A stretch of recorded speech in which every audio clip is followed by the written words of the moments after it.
साबिक वज़ीर आज़म नवाज शरीफ साहब की आज अदालत में पेशी थी। इसके मौके पर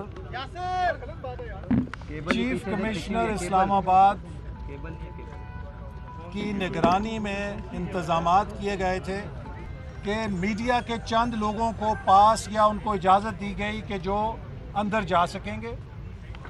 और इसी तरह नवाज शरीफ साहब के साथ जो उनके सीनियर साथी और वकला अदालत के कमरे में जाना चाहते थे, उनकी भी फहरिस्त पर इत्तफाक हुआ। आज सुबह यकायक एक नई सूरत हाल पेश आई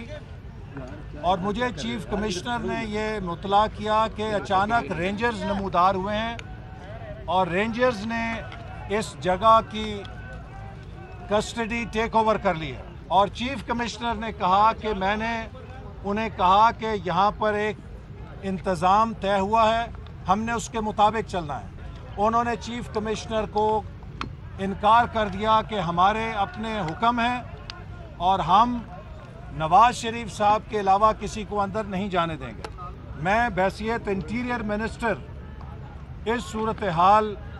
का नोटिस लिए बगैर नहीं रह सकता, चूँकि rangers is a force which is subordinate to ministry of interior. तो इसकी आला तरीन सतह के ऊपर न सिर्फ इंक्वायरी होगी बल्कि इस बात को भी देखा जाएगा कि हुकूमत की रिट को किसने चैलेंज किया है, और अगर ये असूल साबित नहीं होगा कि रिट ऑफ द स्टेट क्या है और सिविल एडमिनिस्ट्रेशन की रिट क्या है, then I will resign as interior minister because I cannot be a puppet interior minister कि वज़ीर दाखिला मैं हूँ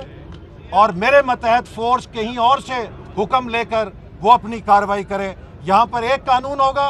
एक हुकूमत होगी, एक रियासत के अंदर दो रियासतें नहीं चल सकती।